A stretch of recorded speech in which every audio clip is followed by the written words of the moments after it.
마태복음 7장 후반부는 산상수훈을 마치는 산상수훈의 마지막 말씀이고, 우리에게는 사경회를 통해서 전체를 다루었던 산상수훈을 마치게 되는 그런 말씀입니다.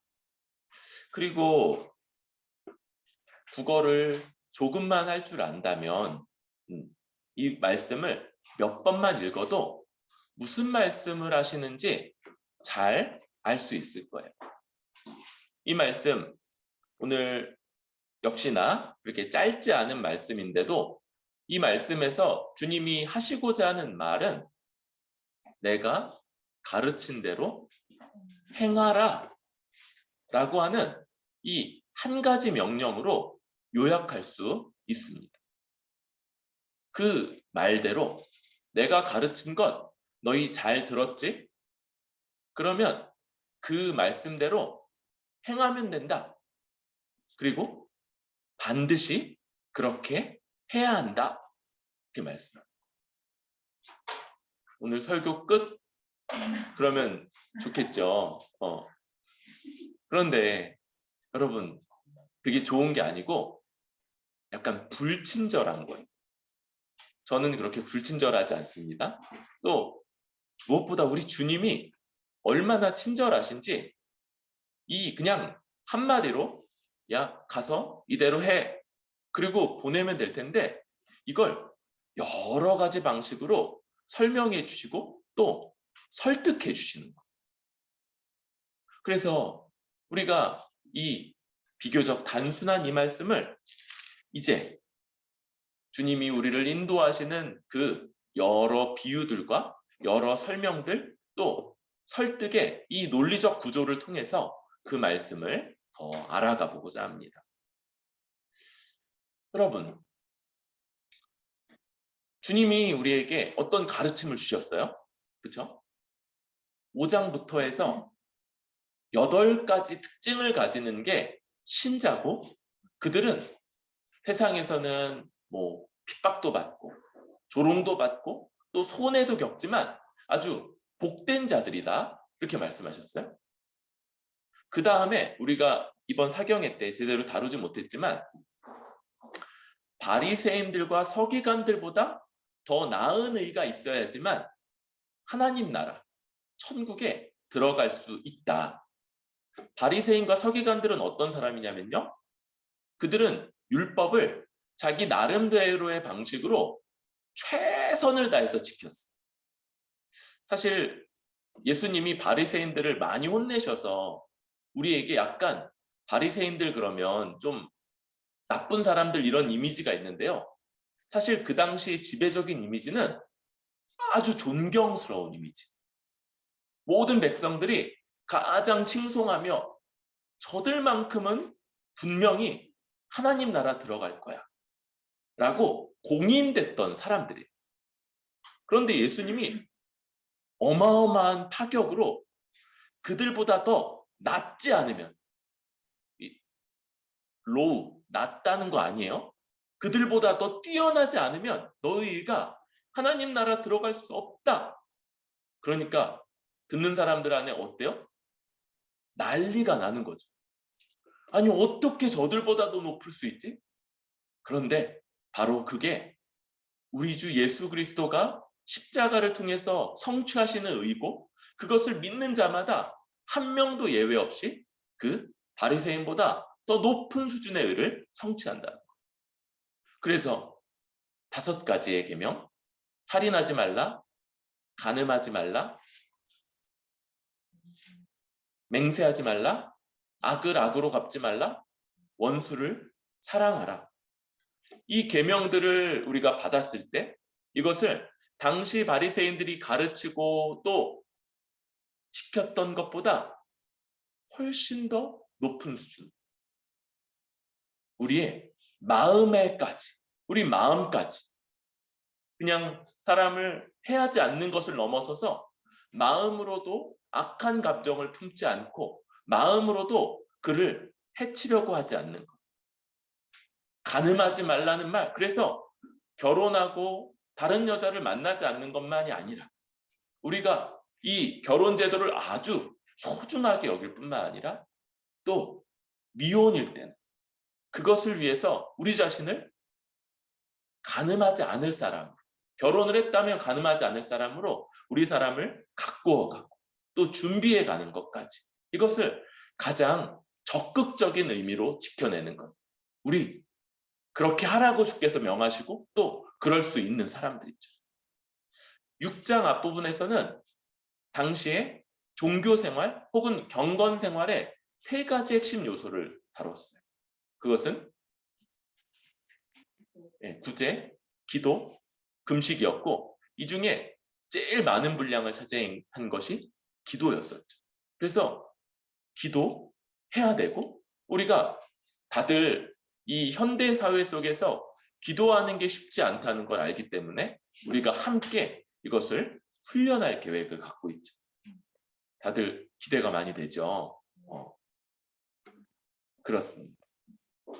그리고 이제 주님은 이 다음에 우리의 소망, 둘 중에 하나에만 소망을 둘 수 있다고 그랬어요. 하나는 돈이라고 그랬죠. 돈. 하나는 돈. 다른 건 하나님. 하나님이냐 돈이냐, 이 둘 중에 하나예요. 그리고 그것은 우리가 그걸 바라볼 때 우리를 지배하고 우리를 이끌고 우리를 향해 가게끔 하는 그런 것이 되고, 또한 그것은 우리의 주인.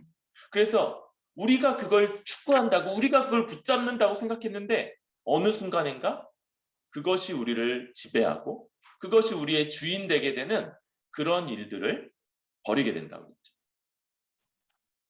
그리고 우리 바로 지난 주일에 어떤 것들을 나누었습니까? 우리가 그러면서 어떤 관계를 맺어야 되는가? 형제들을 비판하지 말고, 비판 쉽게 할 수 있는데 그게 아니라 비판하는 것. 그냥 비판이 아니라 그랬죠? 비난하고 정죄하는 것. 이건 형제로서 마땅한 게 아니에요. 혹시 그에게 약함이 있으면 어떻게 해야 됩니까? 오랫동안 참아줘야 되고요. 또 누군가의 약함은 보통 우리의 강함, 나한테는 그게 약하지 않다는 것과 관련돼 있어요. 그래서 내가 가서 도와야 되는 거죠. 근데 그게 죄 문제라면 어떻게 합니까? 그때도 그가 그걸 잘 극복할 수 있도록 돕기 위해서 본 사람이 그에게 찾아가서 회개를 권면하고, 두 번째로 만약 그때 들으면 좋지만 안 듣는다면 한 명만 더 데리고 가서 또 한번 조심스럽게 권면하고, 그래도 안 들으면 좋겠는데 그래도 안 듣는다면 이제 그가 더 죄를 회개할 수 있고 또 교회 전체를 보호하기 위해서 이걸 교회의 권징 절차를 밟게 된다고 그랬죠.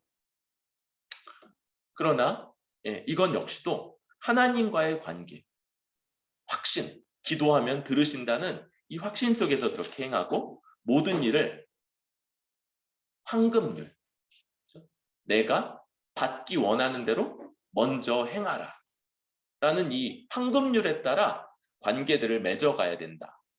이게 우리 지난 시간까지의 말씀입니다. 그리고 어떻게 하면 된다고요? 이제 가르침 받은 그대로 행하면 됩니다.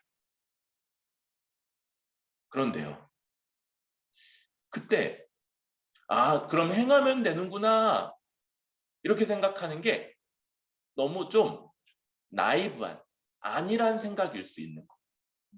주님이 그 길, 그런데 너 있잖아, 내가 명한 대로, 내가 가르친 대로 행하는 그 길, 좁은 길이고 좁은 문이다. 좁은 문이고 좁은 길이다. 이렇게 말씀해요. 여러분, 이 좁은 문, 좁은 길이요? 대조가 있죠? 어떤 겁니까? 네, 넓은 문, 넓은 길. 그런데 우리 그리스도인들은 약간 이제 양심이 있어서 넓은 문, 넓은 길로는 잘 안 가려고 해요. 어디로 많이 가려고 그래요? 좁은 문 통과한 다음에 넓은 길을 좀 바라죠. 내가 예수 믿는 이 좁은 문을 통과했으니까 이제 나에게는 뻥뻥 뚫린 대로, 그래서 막 성공도 하고 번영도 하고 사람들의 인정도 받고 존경도 받고 그러면서 넉넉하게 편안하게 내 자식들도 잘 되고 내 배우자도 잘 되고 다 그렇게 살다가 마지막에 또 대문이 있겠죠. 하나님 나라 대문, 거기에 자연사로, 그쵸? 아프다가 죽으면 좀 이렇게 비참하니까 그러지 않고 자다가 깔끔하게 자연사하는, 그걸로 꿀이 나는 이런 인생. 그런데 주님이 미안한데 그거 아니라고 그러시는 거예요. 13절. 좁은 문으로 들어가는 거 맞아요. 주님을 믿는 게 좁아요. 그래서 우리가 이제 이 예배 공간에 들어오는 문이 좀 좁죠. 주위도 문 열어줄 때 이렇게 다 안 열고 요만큼만 열어주잖아요. 이게 다 좁은 문 통과하는 그런. 그런데 멸망으로 인도하는 문이 훨씬 더 큰 거예요. 그리고 거기는 길이 넓어요. 그래서 많은 사람들이 그리로 들어가는 거예요. 여러분, 우리 주 예수 그리스도를 믿는 것. 그런데 예수님을 믿는다. 여기에 이제 좀 더 뒤에 더 분명하게 얘기하겠지만 그분의 가르침을 받고 그것을 따라 살아가는 이 삶이 만만치가 않다. 여러분, 사실 그렇죠? 지금 우리가 가르침 받은 것만 들어도 우리 마음을 지켜야 되고 다른 지체들을 내가 받기 원하는 대로 돌봐야 되고 나에게 주어지는 재물들도 나를 위해서, 나의 미래를 위해서 축적하고 나를 위해 사용하는 게 아니라고 그랬어요. 그걸 하나님을 위해서 다른 지체에게 사용하는 것. 이것이 하늘에 쌓아두는 방식이라고 했고 그게 하나님께 소망을 두는 방식이라고 했잖아요. 그러니까 이게 만만치가 않은 겁니다. 좁은 문으로 들어가라. 이것은요. 너희가 가르침 받은 이 산상수훈 말씀을 따라 순종하여 살아가라. 반대로. 그렇죠? 여러분 이제 사경의 시간들을 지키면서 여기 와서 2시간여 말씀을 여러 번 듣고 막 그러는 것들도 쉽지 않았을 거예요. 좁은 문이었다고 할 수 있어요. 그런데 듣고 나서 순종하지 않으면 안 지키고 그렇게 살아가면 그게 뭔 거예요? 멸망으로 가는 넓은 길 걸어가는 길이라는 거예요.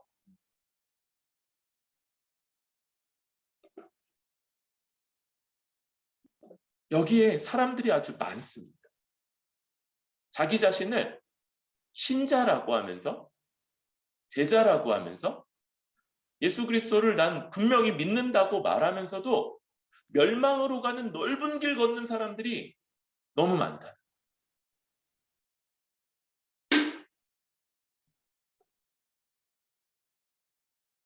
여러분, 이 길이 왜 넓냐면요. 왜 이 길을 많이들 걷냐면요. 이 길은요. 기본적으로 아주 넓고 쉽고 안락해요. 자기 자신을 바꾸고 제어하고 절제하고 고민하고 주의 은혜를 구하면서 주님 저를 좀 도와주십시오. 변화시켜 주십시오. 이렇게 애쓰고 노력할 필요가 없는 거예요.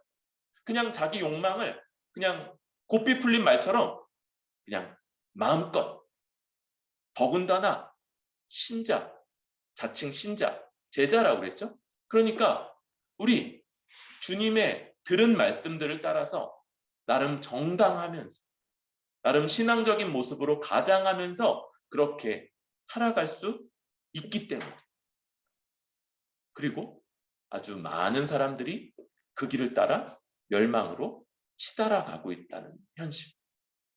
우리가 주의 말씀을 따라 이것을 잘 바라봐야 되죠. 그런데 반대로 그와 대조되는 생명으로 인도하는 물이 뭡니까? 좁고 길도 협착해요. 그 길이 아주 좁고 험하고 여러 장애물이 있고 난관이 있고 결정적으로 찾는 자가 적어요.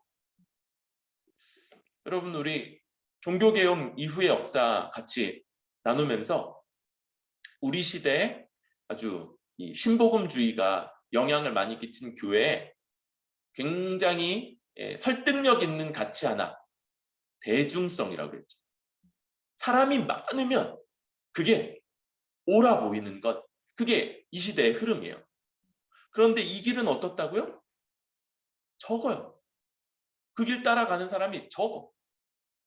그러니까 이 시대의 판단 기준으로 그래? 몇 명이 가는데 고작 몇 명 그러면 이거는 별로 신빙성이 안 돼.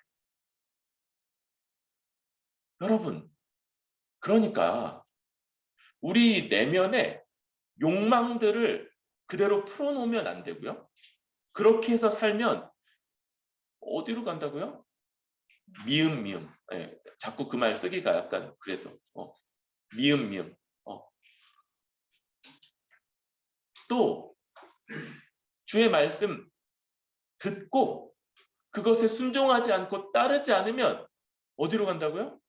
미음. 사람들이 많아서 사람들이 많으면 약간 그게 있잖아요. 안도감, 안정감. 그래서 그 대중 속에 끼어가지고 다 있으니까 여기는 괜찮겠지. 그러면 다 같이 어디로 간다고요? 미음. 그러면 어떻게 해야 돼요? 여러분, 여기에 길이 주의 말씀을 보고 스스로 분별하는 것. 주의 말씀을 아주 집중해서 보고 이해하고 이 말씀에 따라 판단하는 것 외에 나에게 자연스럽거나 끌리는 것, 그것도 판단 기준이 되지 않고 내가 바라는 것, 소망하는 것도 판단 기준이 되지 않으며 사람들이 많아서 그게 이 시대에 이미 다수를 차지하고 지배적인 논리를 차지하고 있다고 할지라도 그게 미음으로 가는 걸 막아주지 못한다는 거예요. 우리가 이렇게 주님이 산상수훈, 제가 어제 이제 오전에 모임 하나가 있었고 오후에 강의 하나가 있고 그리고 오늘 하기로 하는데 목이 컨디션이 되게 안 좋은, 뭐 날씨 탓도 좀 있겠고, 근데 아마 주님도 그러셨겠죠? 주님도 이렇게 5장부터 7장까지 여러분 이게 전부가 아니에요? 이게 주님 가르치신 것의 요약일 거예요. 요약. 주님이 아주 이 말씀을 길게 이렇게 가르칠 때 굉장히 이제 수고해서 가르치셨어요.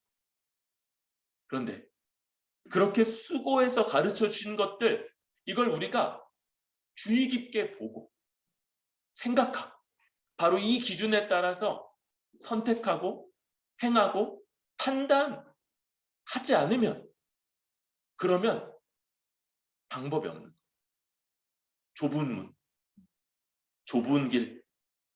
그런데 그 길이 정말은 생명길인 것을 아무도 우리에게 알려주거나 보여주거나 인도해주지 못한다.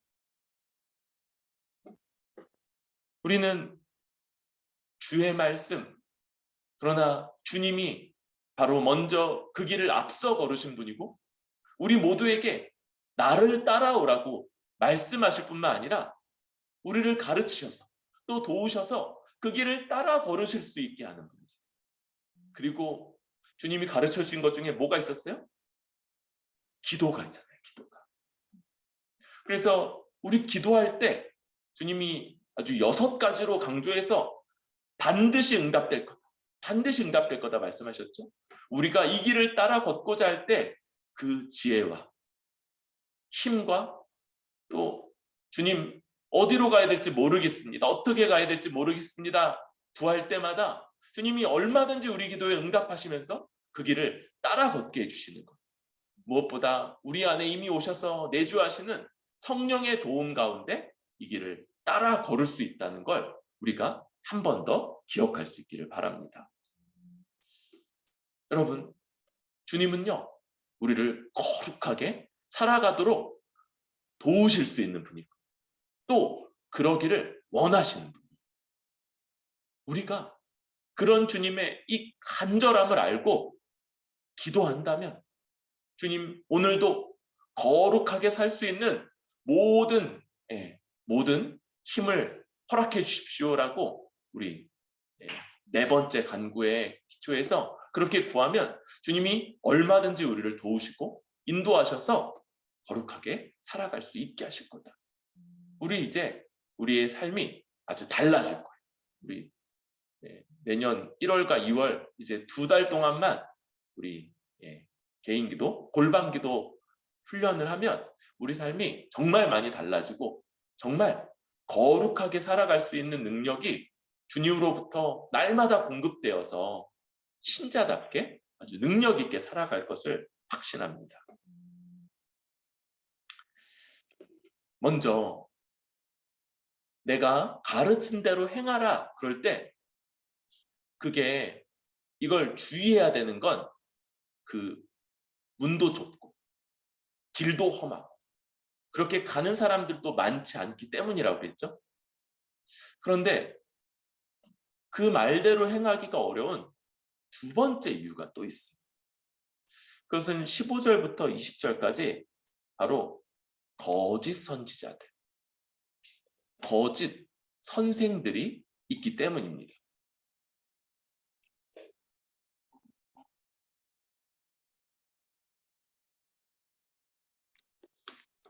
거짓 선지자들을 삼가라, 거짓 선지자들을 주의해라. 이게 주님의 말씀이세요. 그런데 이들은 어떻냐면 양의 옷을 입고 너희에게 나아오지만 속으로는 노략질하는 일이라. 양과 일이, 그죠? 겉은 양처럼 아주 순박하고 친근하고 우리를 위해 주는 것 같아요. 어떤 말씀들을 많이 할 것 같냐면요, 위로하고 격려하고 괜찮다 괜찮다, 잘 될 거다 잘 될 거다, 아 주님께서 도와주실 거다, 주님께서 복 주실 거다, 이런 얘기들을 굉장히 많이 할 것 같아요. 그리고 이미지도 저 같지 않고 아주 이제 핸섬하고 훈남, 그래서 이게 되게 이렇게 그런 분이 이렇게 격려해주고 잘 될 거다 이렇게 얘기해주니까 되게 이제 힘이 되고 위로도 되고 용기도 나고, 그래 열심히 해야지, 이렇게 된 거예요. 그런데 속에는 노략질하는 일이라. 그런데 여러분, 제 생각에는요, 만약에 오늘날의 이 거짓 선지자들, 주님이 경고하셨던 거짓 선지자들이 가르치는 위치에 있는, 어쩌면 저 같은 위치에서 말씀을 전하는 사람들이 있다면 자기가 절대로 지금 앞에 있는 양떼들을 해하려는 생각을 갖지 않을 것 같아요. 무슨 얘기냐면 자기가 내가 이렇게 잘 위로하고 격려하고 그렇게 말하는 듯 하면서 노략질해야지, 왜? 난 일이니까, 이런 자의식을 갖지 않을 거라. 뭐예요? 진짜 그렇게 생각하는 거예요. 진짜 그게 맞다고 생각하고 양들을 위한다고 생각하고 그게 정말 양들을 바른 길로 잘 인도하는 걸 거다라고 본인 스스로 여기면서 정말 그게 최선이다라고 생각하면서 그렇게 말하고 가르치고 인도해 갈 거라는. 그러니까 더 위험.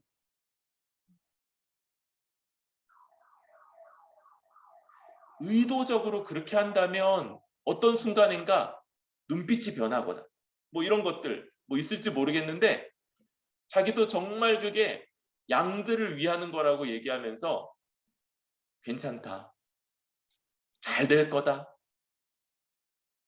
네가 구하는 대로 주님께서 다 응답하실 거다.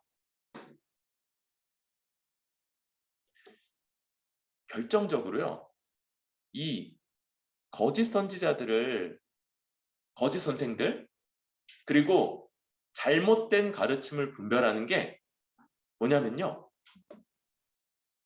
우리 주 예수 그리스도께서 우리에게 행하라고 명하신 이것들을, 제가 이 산상순 설교하면서 얘기했죠? 주된 해석의 방향이 뭐였다고요? 그 가르침을 여러 가지 방식으로 해석하면서 이 명령을 약화시키는 방향, 이게 산상수훈 가르침의 해석 방향이라고 그랬죠. 그러니까 이걸 이제 뭐 단어 뜻은 이거고 뭐 원어로 이거고 이건 이런 의미가 있고 그러면서 어떻게든 이게 별로 부담 안 되는 방식으로 해석하는 것, 그게 산상수훈 가르침의 해석 방향이었어요. 왜? 이거 고지고대로 얘기하면 너무 힘드니까. 너무 어떻게 그렇게 지키면서 살아요? 라고 말이 나올 법하니까. 그런데 그렇게 얘기해서, 그렇게 해석해서 그냥 충분히 들을 만하고, 그래 지금도 잘하고 있구나, 이렇게 여기게끔 하면 그게 거짓 선지자 부류가 된다. 여러분, 산상수훈 말씀은 우리에게 평생 동안 일종의 무거움, 우리 마음을 무겁게 하는 가르침이 될 겁니다. 이 말씀 앞에 정직하게 설 때 저 자신도, 저도 두렵고요, 저도 이 말씀이 무겁고요, 저도 이 말씀을 따라 살고자 고민하게 돼요. 내가 잘 지키고 있는 건가? 종종 좌절감도 듭니다. 그런데 뭐라고 그랬어요? 근데 주님이 놀랍게도 이렇게 명하시면서도 우리를 구원하신 그 구원의 은혜를 취소하지 않으시고, 우리와 연합하신 그 연합을 깨지 않으시고, 우리 안에 내주하시는 성령께서 떠나지 않으시면서 끝까지 우리를 지키시고 돌보시고 인도하시는 이 은혜 속에서 다시 회복할 수 있다고 그랬죠. 그래서 또 이 씨름, 이 무거운 짐 앞으로 또 다시 나아갈 수 있다.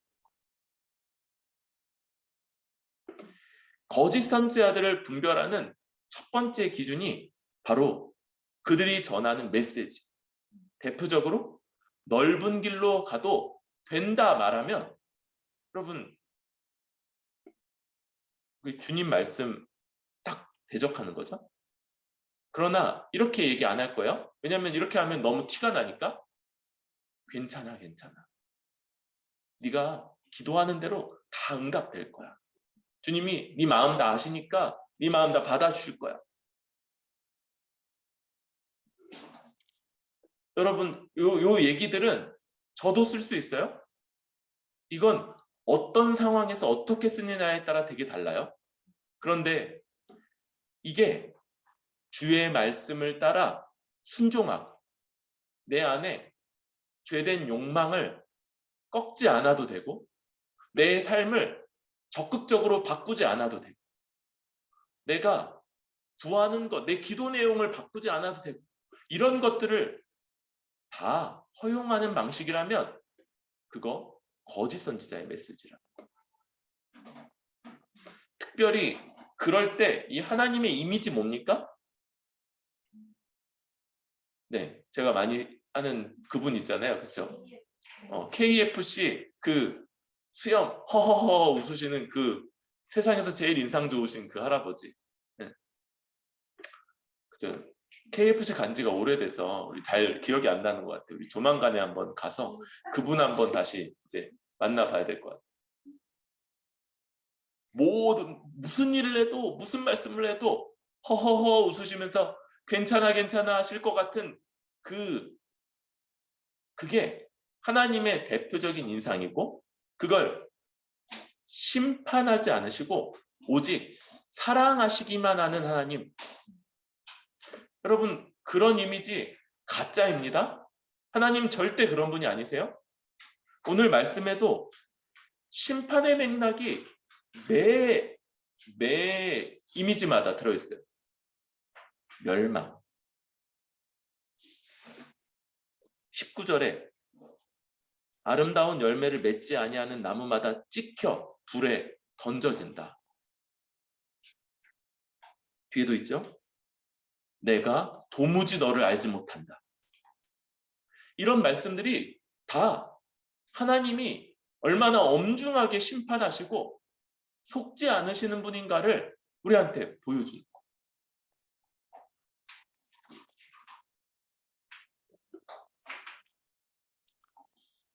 특별히 이런 가르침, 이런 것들을 받아들이면 여러분, 교회는 무너집니다. 교회는요, 정상적으로 설 수가 없어요. 여러분, 우리가 한 몸 한 가족으로 살기 위해서 얼마나 많은 것들이 요구됩니까? 굉장히 애써야 되고요. 나의 재정을 다 내 거라고 말할 수 없어요. 다른 지체를 위한 부분이 거기 있어서 다른 지체를 돌보는 것 위해서 적극적으로 내 번 것들을 내놓아야 합니다. 그런데 또 죄와 피 흘리기까지 싸워야 되죠. 그런데 이런 것들 괜찮다고 말한다고. 여러분, 괜찮다고 그러면 저부터 그렇게 안 살 거예요. 그게 괜찮아요. 왜? 불편하니까, 부담스러우니까, 대가 지불 많이 해야 되니까. 그런데 여러분, 정상적으로 성경을 보면 우리 주님이 그거 괜찮다고 하세요? 아니에요. 그런 말씀이 없어요. 그렇게 허용하는 그런 분위기. 아무거나 사람의 욕망이나 뭐 이런 것들을 그냥 허용하면 여러분, 교회는 무너집니다. 우리 사람이 이렇게 다 연약하니까 에이, 누가 그렇게 살 수 있어. 예수님이나 그렇게 사셨지. 예수님이 자기 그렇게 살았다고 얘기하는 거 아니잖아요. 너희 이렇게 살라고 얘기하는 거죠. 근데 이런 것들을 이렇게 다 왜곡해버립니다. 특별히 오늘날 아주 지배적인 이 세속적인 개의주의. 세속적이라는 게 뭐라고 그랬어요? 초월적인 것들을 부정한다고 그랬죠. 그러니까 눈에 보이는 게 전부고, 그 눈에 보이는 것들 중에서 제일 중요한 게 뭐예요? 돈벌이 하는 거에 우리 삶을 거의 다 드리고, 그리고 이게 뭐하고 붙어 있어요? 개인주의. 나 한 사람. 고작 신경 쓰는 게 확대된 나로서의 내 가족, 내 배우자, 내 자녀, 내 부모. 그럼 이런 것들 예수님이 바로 전 시간에 뭐라고 그랬어요?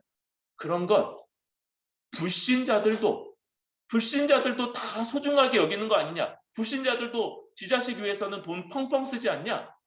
너희가 그렇게 하면 하나님의 백성으로서 더 나은 게 뭐가 있냐?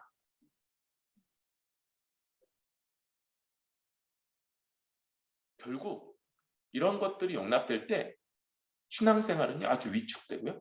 축소되고 점점 모이지 않고 서로 돌보지 않고 있죠. 아주 예절 바른 관계 없어요.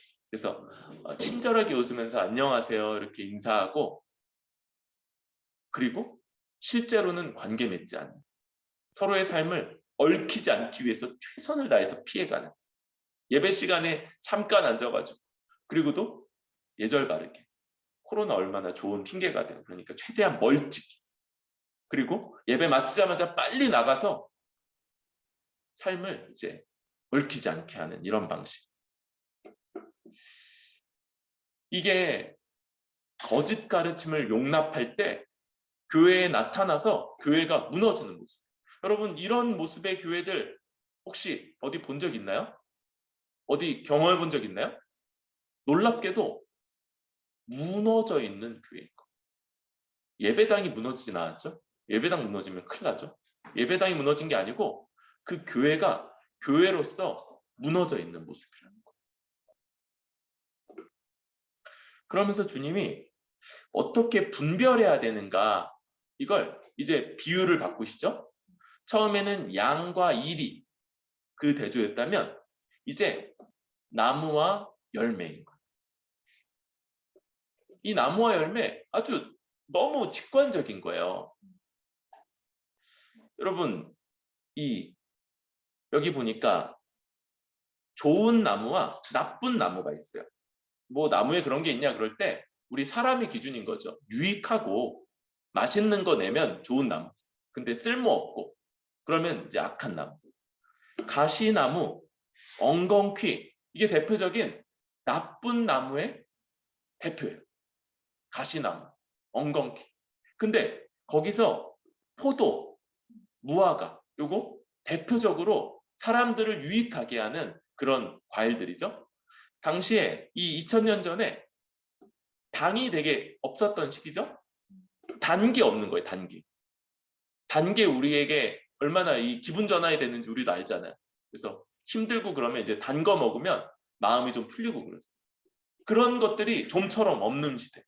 그런데 과일, 포도와 무화과 같은 게 그들에게는 정말 그 유의한 그런 당 공급처. 이런 좋은 나무, 근데 나쁜 나무는 포도나 무화과를 못 맺는다. 반대로 17절 반대도 있어요. 좋은 나무마다 포도나무 중에서요, 일반적으로 포도 못 맺는 그런 포도나무 없다. 무화과 나무 중에 무화과 못 맺는 무화과 나무 없다는. 좋은 나무는 항상 아름다운 열매, 좋은 열매죠. 맛있는 열매를 맺고 못된 나무는 나쁜 열매를 맺죠. 반대로 좋은 나무는 나쁜 열매를 맺을 수 없고 못된 나무가 아름다운 열매를 맺을 수 없어요. 여러분, 나무와 열매는요, 우리가 따라 살아가는 그 가르침이 우리 삶에 아주 분명한 모습들로 나타나게 된다는 거예요. 열매. 나무, 우리가 어떤 가르침을 받아 살아갈 때 열매, 그게 우리 삶에 분명한 양상으로 나타난다. 그래서 우리가 따르는 가르침이 바른가, 진짜인가, 주님의 가르침인가는 그 말씀에 따라 우리가 어떤 삶, 곧 어떤 열매들을 나타내는가로 분별이 된다는 거예요. 그 열매가 좋은 열매, 곧 내 지체들을 돌보고 죄와 더 싸우고 더 거룩을 추구하면서 주님 앞에서 살아가는 삶이 점점 더 내 삶에 나타나고 있느냐? 아니면 세속적 개인주의. 점점 더 돈이 중요해. 역시 돈이 최고였어. 역시 돈만 한 게 없었지. 아, 참 옛사람들 정말 지혜롭다니까. 그죠? 그러면서 아유, 다른 사람들 신경 쓰는 거, 그거 진짜, 아유, 어떻게 그래. 아유, 내 앞가림 하는 것도 힘든데. 그러면서 점점 더 세속적 개인주의. 그걸 정당화하고 더 강화하고 더 그 가운데 빠져드는지, 여러분, 이게 내가 어떤 가르침을 내 마음속에 두고 살아가는가를 보여주게 된다.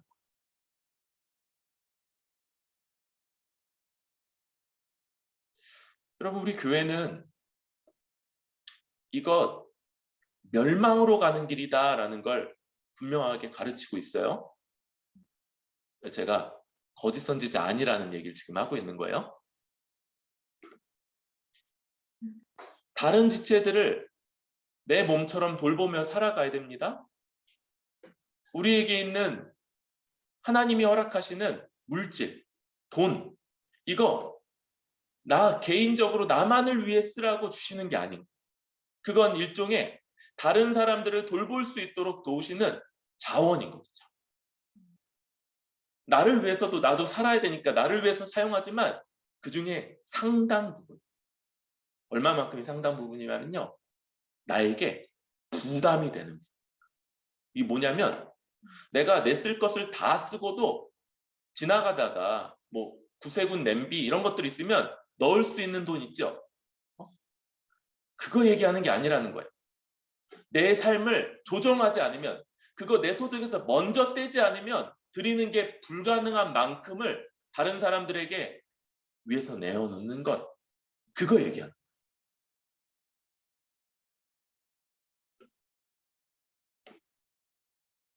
그렇게 살지 않으면 여러분 이 예수님의 가르침을 따르지 않고 있는 거고요. 여러분 그걸 정당화하고자 하는 여러분 안에 있는 논리들, 그게 이미 여러분 안에 스며들어온 거짓 선지자들의 논리인 거예요.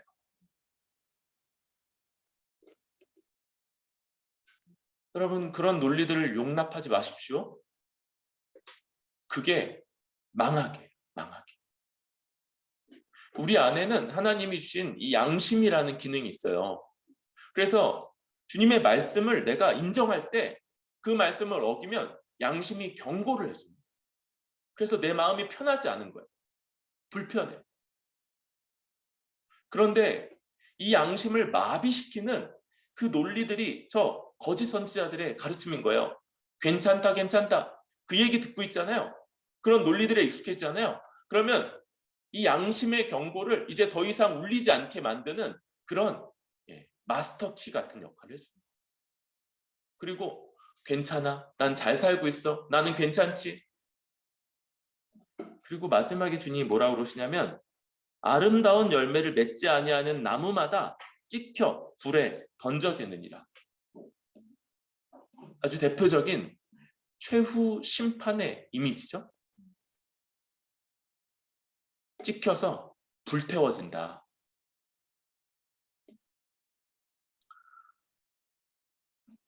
여러분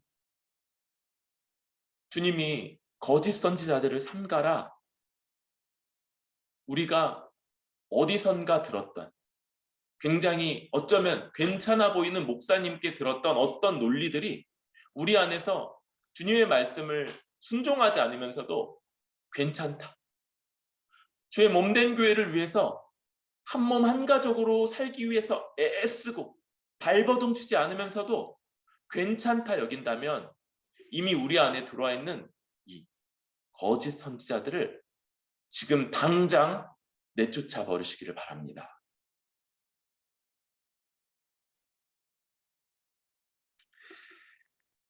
이렇게 두 가지만 있어도 주님이 말씀한 대로 따라 살아가는 게 쉽지 않을 텐데 문제는 하나 더 있는 거예요. 지금 보니까 21절부터 나오는 앞에 나더러 주여 주여 하는 자마다 다 천국에 들어갈 것이 아니오 다만 하늘에 계신 내 아버지의 뜻대로 행하는 자라야 들어가리라. 앞쪽이 약간 지도자들, 그래서 가르침을 베푸는 사람들과 그 가르침을 문제시했다면 이제는 주여 주여, 그러니까 신앙 고백이죠. 여기 이 예수님을 주여 이렇게 요약하는 건 베드로의 신앙 고백, 주는 그리스도시요 살아계신 하나님의 아들이십니다. 그리고 그거보다 더 풍성한 신앙 고백, 그래서 우리가 했던 사도신경 같은 이런 신앙 고백을 드리고 있는 사람. 그리고 그렇게 잘 신앙 고백하는 사람이 이렇게 예배의 자리 가운데 앉아서 적당히 교회 생활하잖아요. 그러면 거의 잘 드러나지 않습니다. 그냥 다 잘 믿는 것 같아요. 그런데 그 가운데도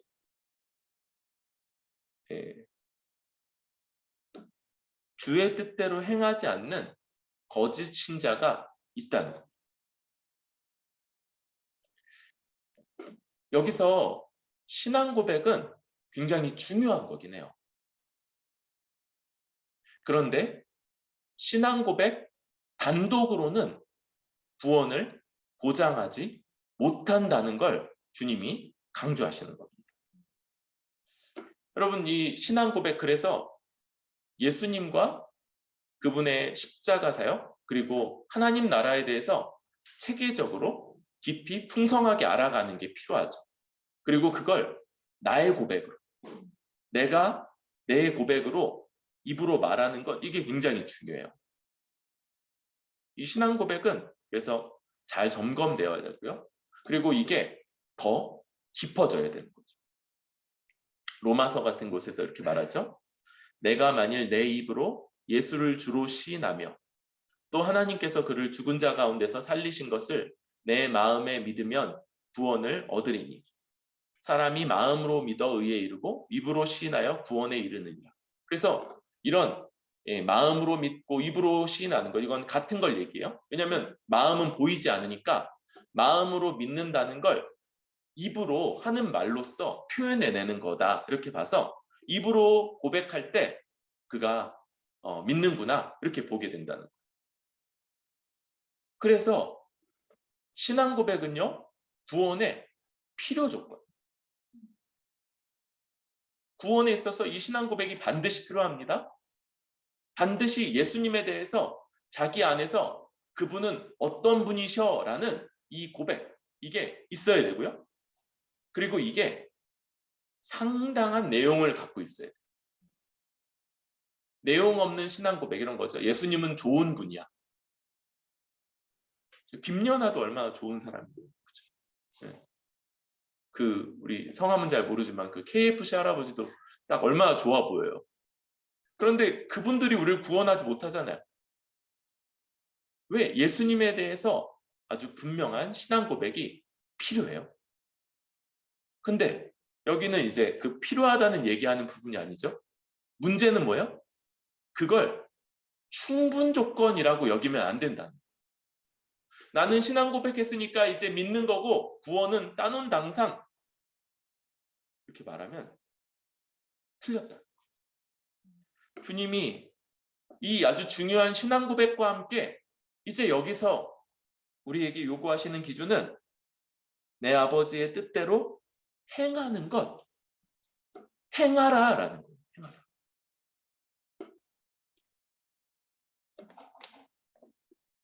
더군다나 여기 대단하죠? 이 신앙 고백한 사람들이 보통 사람이 아니에요. 그래서 선지자 노릇도 하고요, 귀신도 쫓아내고 많은 권능도 행하는 사람들. 그런데도 뭐라고요? 주님이 23절에 내가 밝히 말하되 너희를 도무지 알지 못한다. 주님이 모르시는 게 없죠? 여기 알지 못한다는 게 뭐예요? 그쵸? 관계성. 나와 관계가 없다. 너희는 단 한 번도 나와 관계를, 정상적인 관계, 주와 종의 관계요, 하나님과 그 백성의 관계를 맺어본 적이 없는 자, 나와 상관없는 자다, 이렇게 말씀합니다. 그리고 내게서 떠나가라. 주님이 하나님 나라의 왕으로 계시는데 거기서 쫓겨나는 거예요. 쫓겨나는. 역시 심판인 거죠. 우리는 하나님의 뜻대로 행하는 것, 이게 가장 중요한 것이고, 이것은 신앙 고백과 뗄래야 뗄 수 없는 한 부분인 거예요. 신앙 고백과 더불어 이 말씀한 것을 순종하는 믿음, 이것이 우리에게 있어야 된다. 주님이 여러 번 이걸 강조하셨습니다. 그래서 요한복음 같은 데는 나의 계명을 가지고 지키는 자라야 나를 사랑하는 자니 나를 사랑하는 자는 내 아버지께 사랑을 받을 것이요 나도 그를 사랑하여 그에게 나를 나타내리라.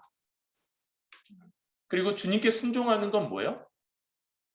내가 생각하는 기준으로 주님께 순종하는 것이 아니고 주님이 말씀한 기준으로 순종하는. 주님이 우리를 아시기 때문에 아주 복잡하게 말씀하지 않으시죠?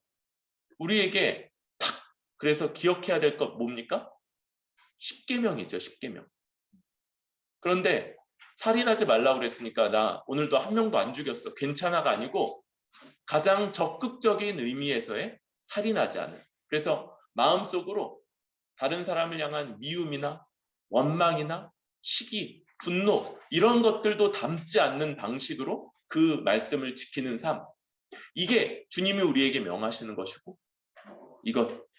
그래서 주님을 의지하지 않으면 주님의 은혜를 힘입지 않으면 주님이 우리에게 베풀어 주시는 하늘의 능력을 날마다 덧입지 않으면 도무지 행하기 불가능한 정도의 이 기준을 그러나 타협하지 않고 그거 너무 높아서 우리같이 약한 자들은 안 해도 돼 이런 식으로 그거 대적하지 않고 거짓 선지자들의 논리로 그거 치환하지 않고 그대로 받아서 살아가요.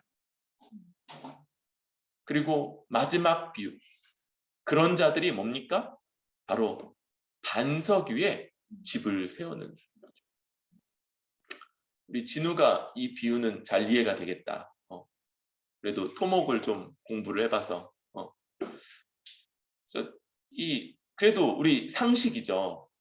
집을 기둥을 박는 게 되게 중요한데 든든하게 이 집의 무게를 다 지탱해줄 기둥. 그러니까 이걸 깊이 박으면 깊이 박을 수. 근데 당시에는 이제 그런 기술이 없으니까 넙직한 든든한 반석 위에다가 집을 세우면 그러면 이 반석이 흔들리지 않고 요동하지 않고 그래서 집이 견고하게 서 있는. 그런데 아무도 안 짓는 곳이 있어요. 뭐요? 모래 위에. 모래 위에는 이 모래는 원래부터 그 위에 이렇게 지탱할 수 없는 그런. 그래서 거기다가는 집을 짓는 사람이 없었죠. 그런데 이 말을 다 듣고도 행하지 않는 것. 여러 가지 핑계들로 여러 가지 논리들로 순종하지 않는 걸 정당화해서 살아간다면 그것은 무너져 버리는 집. 그렇죠? 풍랑과 또 여러 상황들이 올 때 무너지게 됩니다. 여러분 우리는 한 가지 우리 삶에 이 믿음이 진실한지 믿음이 참된지를 드러내게 될 여러 상황들이 벌어질 거라는 걸 알고 있어요. 그럼 어떤 사람도 인생 전체가 아무 일도 없이 평안하기만 한 사람이 없어요.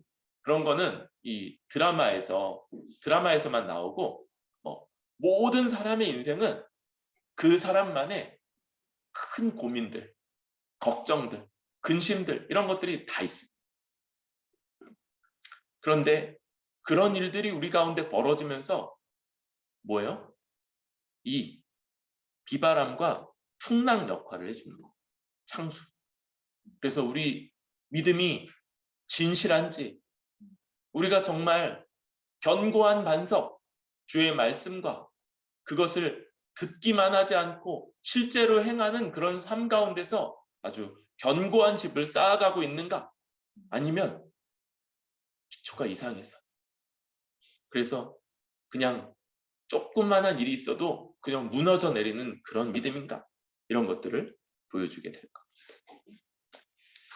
여러분, 우리 산상수훈의 이 가르침 받은 말씀대로 살아갑시다. 그러나 안일하게 생각할 수 없어요. 왜냐하면 이 말씀이 쉽지 않아요. 아니, 사실은 주의 은혜를 의지하지 않고 주님 허락하시는 능력을 힘입지 않으면 행하기 불가능합니다. 그리고 많은 사람들이 편안한 길, 세속적 개인주의를 정당화하면서 살아가는 그 넓은 길로 가고 있는 그 상황 속에서 우리는 많이 가는구나. 그러면 아니구나 이렇게 생각해야 되죠. 또 하나, 우리 교회가 너무 많아지면 어떻게 하죠? 그건 나중에 걱정하도록 합시다. 네. 거짓 선지자들이 우리 주변에 있어서 미혹하기 때문에 이것들을 경계해야 돼요. 마지막으로 신앙 고백만 있어서 그럴듯하고 아는 것도 많고 그런데 실제로 행함은 없어서 조그만한 상황이 벌어져도 그 믿음의 미천이 드러나 버리는 이런 모습들이 아니라 정말로 주의 말씀을 따라 날마다 기도하면서 주님 부어주시는 힘으로 그 말씀을 지켜 살아감으로써 견고한 집을 든든한 반석 위에 지어갈 수 있는 우리 뿌리 깊은 교회 되기를 소망합니다.